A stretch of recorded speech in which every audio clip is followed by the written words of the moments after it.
Hey, what's up y'all? Future Soul here really quickly to give you guys two different heads up. For one thing, obviously, spoiler warnings, I didn't think about it until I was editing the video, that we are going over some spoilery stuff, so if for whatever reason you haven't finished the game, be cautious watching because you may get spoiled on something that you didn't know about. Number two, just another heads up, Discord does get priority when we do these videos, and I do have a couple of these planned, and I'm going to be doing a lot more of them, I guess this year. So, if you want priority, go ahead and join the Discord. I made sure that it is now in the description for certain, so it's very hard to miss. It'll be in the description for every video going forward, and yeah. But if you're okay with, just commenting on the community posts, that's totally fine too. But other than that, I think we're good to go. Take it away past me.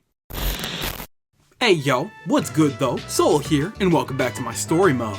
So, this video is incredibly late, but before we get into all that, Happy New Year, Happy Holiday, I hope everybody's doing really well. I'm sure that you guys are more than used to it by now, but I have to apologize for taking as long as I did and being as quiet as I have been.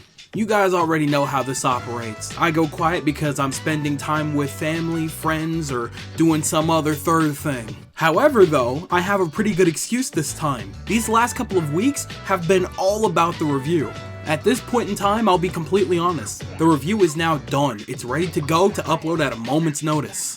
If you follow me on Twitter, you already know what that sneak peek looked like. That is a crazy time limit for a video on this channel. I have never done anything that long, and I'm very proud of the way that it came out. So I really do hope that you guys enjoy, for lack of a better term, that movie that I'm about to put out sometime this week. However, it's been way too long since I put out a video at all, so I know that that algorithm doesn't even know I exist anymore. So let's go ahead and make sure that it knows I'm still here. Now, this time I really do have a lot of different videos planned out for you guys. However, there's two reasons as to why I'm doing this video here before I do the review. Number one, this is a response video that I said that I was going to do for you guys about a month ago. It's already been too long since I said I was going to do the video, and it's been a very long time since I've done a response video in general, so it's about time we get back to those. I have another fun one planned for you guys, but that one's going to have to come after the review. Funny enough though, that actually brings me to my next point. A lot of the videos that I want to do are post-review videos. Long story short, one of the bigger videos that I have planned is kind of a sequel to that review, but also my Pokemon Legends review. I'm sure you already know exactly what I'm talking about, but you guys will get that when you get that. And I'm super excited to work on that, but that's another slightly bigger project, so we'll come around to that one. But now that you've been informed, if you're by chance seeing this after the review has come out, please do me a quick favor, please check that review out. I put a lot into that, and I think that you're going to enjoy it if you played Scarlet and Violet. It was a lot of work, so please check that one out for me. Okay, now with all of those formalities and whatnot out of the way, let's get into the main meat of things. So about a month ago, I'm so sorry, I asked you guys what was one thing that you loved and one thing that you hated about Pokemon Scarlet and Violet. I asked for one thing from each category because I know you guys love to chat as much as I do, but unfortunately, if I were to get your guys' entire separate reviews in one video, we would be here all night. Maybe multiple nights. It would take a very long time. Anyhow, the idea was to get your general thoughts and feelings now that most of you guys have finished Pokemon Scarlet and Violet. So why don't we take a look into what you guys loved and or hated about Pokemon Scarlet and Pokemon Violet. First up, we got Frontier Brain Eric, who says, "Love that it's an open world. I hate that it's an open world." Now, I'm not 100% clear on what you mean by this, but I'll take my best guess. You say that you love that it's an open world because it actually is. It's our first actually certified open world Pokemon game that we've ever gotten. It's a nice feeling to be able to explore all these open realms and everything like that with complete freedom. But then you say open with quotation marks, and I totally get why. Even with the promise of a true open world game where you feel like you're able to explore and everything like that and take the story at your own leisure, there's still a lot of limitations that don't exactly allow you to do any of that without taking the proper steps first. In my personal opinion, I think that most of that falls toward the fact that the Titan badges are mandatory if you want to truly explore everything that the world has to offer. Even though in most other open world games, you have no limitations on where you're able to go right from the get-go, and you can just start and then play. Another frustration that you could possibly be referring to is just the map in general. Like, not only at one point does it just kind of end abruptly with no warning or anything along those lines, but there's also the fact that once you've completed the game, that map seems significantly smaller. Or maybe that's just me. I don't know about you, but personally, after beating that game, that map felt like a squeeze. You know what I mean? But hey, I could be wrong. Maybe you could explain that a little more for me if I did get it wrong, Eric. So you let me know on that one. Next along here is True CBE Champion, who says, "One thing I loved was how everything in the stories tied together and allowed the world to feel more open and less like a specific path. But one thing I hated was how lacking the Elite Four was. It's pretty much an afterthought where you face them, then immediately are like, okay, fight the rival, doesn't matter that you're champion."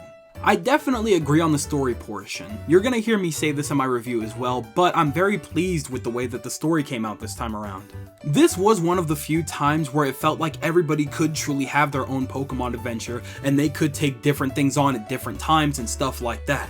In this situation specifically, it really did start to feel like everybody was moving along at their own pace, with their own direction. Maybe one person wanted to do one path completely before tackling the other two. Maybe one was tackling back-to-back-to-back paths and then finishing them all at once if they could. It was definitely a nice change of pace. Not sure how they would do it with future games, but I would love to see them try. Now, as far as your dislike, I understand, but I actually am not on board with that one completely. Like, yeah, the Elite Four kind of gets shoved out of the way for the real final fight, but that's pretty much been every Pokemon game since the beginning of time. I think what was a little more irksome this time around is actually how they treated being a champion in this region. Under usual circumstances, the champion ranking is usually treated as like a crown that somebody wears or a throne that somebody sits on until knocked off otherwise. In the Paldea region, anybody could be of champion rank. However though, that's not the only thing that changes the perspective on things. Your rival, Nemona, is a straight up demon this time around. She notices your potential almost immediately when you lock eyes, then rushes you into championhood. So I don't know about you, but personally that definitely changed my perspective on a lot of things. I definitely wasn't as focused on beating Jita and becoming champion as I was simply being able to prove to Nemona that I was just as strong, if not stronger than her. But hey, that's just my take on it. Moving along here, we have Adrian Octavio, who says, "I love that they just took the plunge into getting rid of BP, although I do miss having a single player place to do battles of equal level, and just making everything cost Poké-Dollars. It saves so much time and it means I can focus on raiding and still be getting money for resources I wouldn't be able to get otherwise, like mints." This is probably a cop-out answer, but geez, this game didn't get the time to get fine-tuned. There was a part where the shading flickered so much I had to get my migraine pills. Even performance issues aside, things like the battle spot having only one RNG seed or being able to lose a raid you weren't a host of and still reap the rewards, all my fears of how bad a game that came the same year as Legends Arceus would perform were right. As far as your likes go, I completely understand that. We've come a very long way from having to set up only semi-competitive ready Pokemon to take into this random place to battle for hours on end to get minimal amounts of this completely different currency so that we could get the items that we need to make a real competitive build. But on top of that little bonus, there's also the fact that we have LP, a completely separate currency that's just as easy, if not easier to collect than Poké-Dollars that we can use on competitive items. And then obviously there's also the ginormous bonus of the fact that raids just drop everything we need. Can you understand how angry an old head like me is that we could just get this stuff from battling instead of working for it and grinding for it like we used to? Man, we have come a long way. But as far as your cop-out answer there, yeah, I totally get you.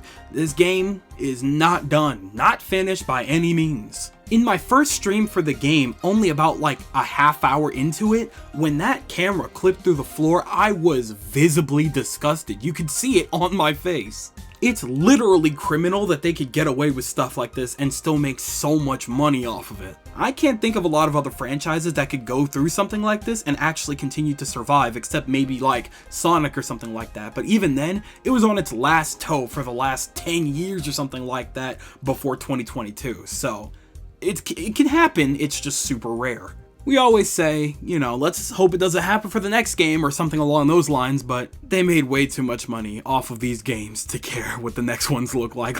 Let's be real here. Just the fact that this game came out the same year as Pokemon Legends tells you everything that you need to know. That sums it up right there. Next along, we have Devesta the Seeker, who says, I love that it's a good step in the right direction for the series as a whole. I hated that it's just another reminder that Game Freak is either not suited to home console development or that they aren't given enough time at all. Now your love there is a very obvious one. I 100% agree and hope that whatever they take with the next step with Pokemon is something along the lines of this, just simply better. Now as far as where the hatred is aimed, I also completely agree. Part of this falls on Nintendo, the other part falls on the Pokemon Company. Now part of my blame goes towards Nintendo simply because of the Nintendo Switch itself. Because they decided to go ahead and make it handheld, it's just generally not that strong of a console. I do appreciate what the Switch has done for us over the last 6 years, but I think that it's time for something a little bit new and a little bit stronger. And then on my other hand here, most of the blame actually goes towards the Pokemon Company. They give these people an absurdly low amount of time to shell out these games. It's actually absurd. But Game Freak makes their money, so they just do whatever they can as fast as possible, and then they get the hell out of there because they already have another 6 projects lined up. I'm actually fairly impressed with how Game Freak is able to shell out these games as fast as they are. For games that are made in only the span of like a year or two, they've done phenomenal jobs because not a lot of other companies can do stuff like this. Unfortunately though, when it comes to home consoles, it's shown more than ever that they need more time for these games because they never really got the time to get used to developing on home consoles, and even though they kind of have, not really. I've said this a million times, and I will say it a million more. There have been plenty of games on the Nintendo Switch that run perfectly fine and look very, very good even for the console that it's on. But they look like that and play like that because of the time that they were given to cook. I don't know who's running release times up there at the Pokemon Company, but if it's your idea to be putting out yearly content, bro, slow down. Your pockets are not going anywhere. Nobody's in danger. I don't know what mobs you're trying to pay off or something like that, but you're okay. You'll still be making plenty of money off of everything under the sun when it comes to Pokemon. Imagine if these games look good enough to actually even reach outside the fan base, even more so than they do already. Your pockets would be lined up. I'm talking fat stacks, my boy. Relax. Please. My goodness, Devesta, you have sent me into yet another spiral. I've got to move on before I keep talking about this. Next comment comes from Crispy Boys, who says, I'm loving the exploration of the world and catching Pokemon. The exploration element just feels as good, if not better, than in Arceus. And while I prefer Arceus' catching mechanics, little additions like Pokédex entry animations make me really motivated to complete the decks. As for what I dislike, beyond the poor performance, man, I hate how stiff and awkward the game is without voice acting. Even little grunts and noises like we see in Breath of the Wild's overworld would be a huge in making the world feel more alive. Now, as far as what you enjoyed, I get you, totally. While I'm not 100% in agreement when it comes to the mechanics of catching and stuff like that, because to me personally, Arceus just has a huge advantage there, I will agree that general movement and exploration does feel nice, and I feel like part of that is definitely because they decided to shove pretty much all of the exploration Pokemon from Legends Arceus into one Pokemon in Legends, and I feel like that just makes things so much faster, so much quicker, and so much smoother in some aspects. I too was super compelled to finish the Pokédex this time around, but I feel like that's specifically because this is the easiest game to obtain shinies in, and getting the shiny charm this time around would just explode that possibility. It helps so much, it's ridiculous. And as far as your dislike, we're gonna have a completely separate video about this as well, because Jesus Christ, does this frustrate me. The only reason that I could think of logically as to why we don't have any form of voice acting, even grunts or something like that from the developers themselves, is because of time and money that they refuse to use. That's the only thing I could think of, because why did they spend so much to have the voice actor of Jolene Cujo and Power to voice Iono for a couple of ads, only for her to just not have any voice whatsoever in the main game? It strips so much away. It doesn't make any sense to me, and I will never get that frustration. We will be talking about this another day. Trust me. Insane. Absolutely bonkers. Let's go ahead and move on before I blow a gasket. Next up, we have Isaiah Thomas, who says, "One thing I loved was how the story was at the end. The way Nimona, Arven, and Penny all interact was super fun. The one thing I hated is that there's no real driving force after that story ends. I would have thought the player and the rivals would have been punished for going to Area Zero and have to go on some type of quest to earn the school's trust again." Now, I agree with the thing that you loved, because that is personally one of my favorite things about this game too. We got a lot of fun dialogue and interactions that we have never gotten in a game before like that, and I am 100% for it. With something like this, I'm even more open to the idea of traveling companions in a Pokemon game now, because that just feels possible now. Now, as far as what you hate about the post-game, I can't really help but agree. I didn't even think about something like that. It is very weird that we didn't get punished for going into Area Zero, even though it's universally known that you're not supposed to go into the most dangerous area in the Paldea region, and yet we just jumped in there with no regards to any of those rules. I could actually think of two reasons as to why they didn't punish us though. For one thing, you and Nimona are both champions, and if anybody would have access to go anywhere they want, I would assume it would be people with champion authority. Two, you kind of save the world a little bit. That would be a crazy thing to punish you for. But at the end of the day, for whatever reason, you're still students at Yuva or Naranja Academy, so I guess they could punish you, but they just didn't. It would be nice to see some kind of aftergame like that, but this is Pokemon. If they were going to go ham in the story, they would have done it for the main portion, not the after portion. Except in rare cases like Legends. But again, that's a discussion for another day. Next along, let's see what Reese Reams has to say. "I love the open world and the free exploration. It's so refreshing. I hated how empty the region felt. The towns only exist for the gyms and there's barely anybody to speak to, let alone any lore or content for each town.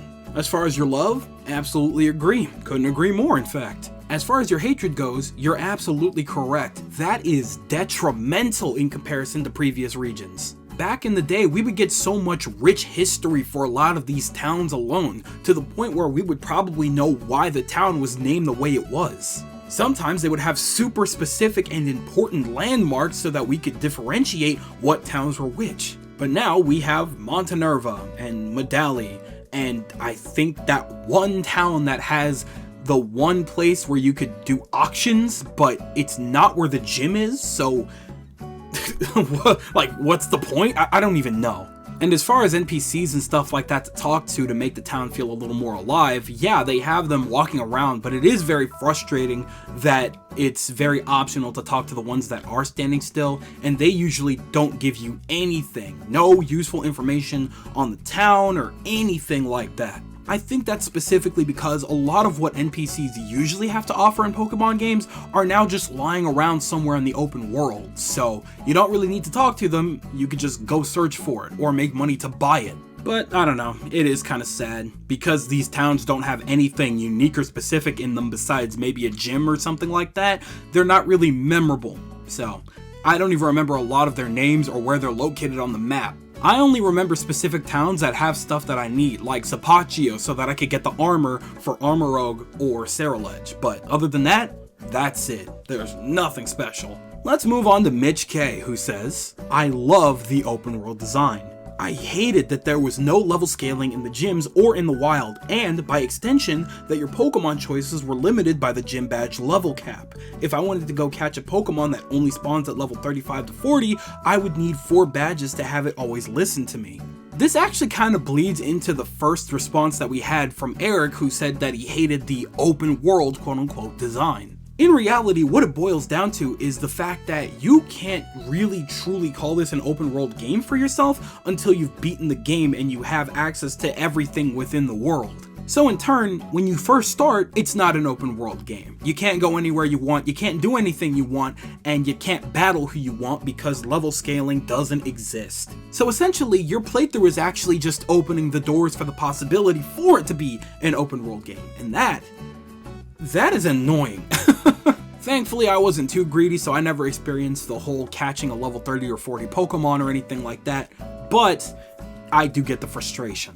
And finally, for the sake of time, we have Sunrise Sun, who says, I love how they added new Pokemon, but I hate the fact that we're forced to wear school outfits even after being champion and clearing our classes. Gotta say, the new Pokemon this time around, absolutely terrific. Love them. Except for Dunsparce. What the hell, Game Freak? You guys are evil for that one. Now, as far as the outfits, I 100% agree because that is one of the top 3 things that bogs this game so far down. At the very least, I think that it would have been really nice for us to be able to actually design our school uniforms, much like Nimona or Penny, where they could change certain things, maybe put a sweater on over something, or maybe a skirt or whatever, but instead, we are completely limited to 4 specific outfits. We can't change anything in the middle. Top or bottom, fine, but the middle, nah.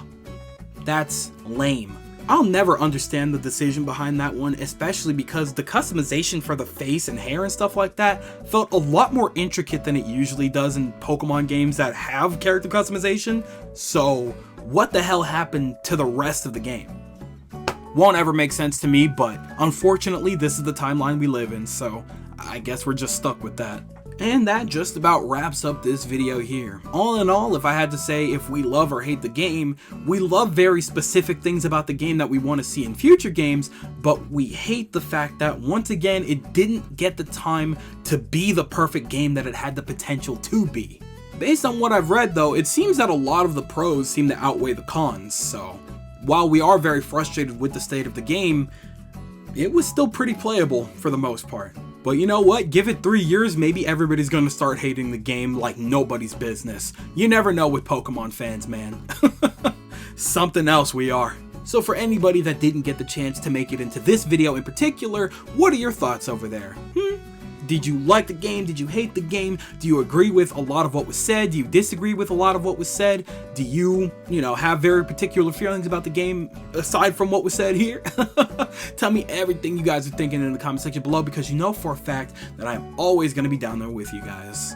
But with that, it does appear to be skedaddle o'clock, so I'm gonna go ahead and get the hell up out of here. I'd like to thank you guys ever so much for watching. I truly do hope you enjoyed. Do me the greatest favor of dropping a like and a comment, and consider subscribing for more content just like this here. And with that, I'm gone. Thanks again, hope you enjoyed, and I'll be seeing you guys in the next video. Do me the greatest favor of taking good ass care, and I'll see you all next time. Bye!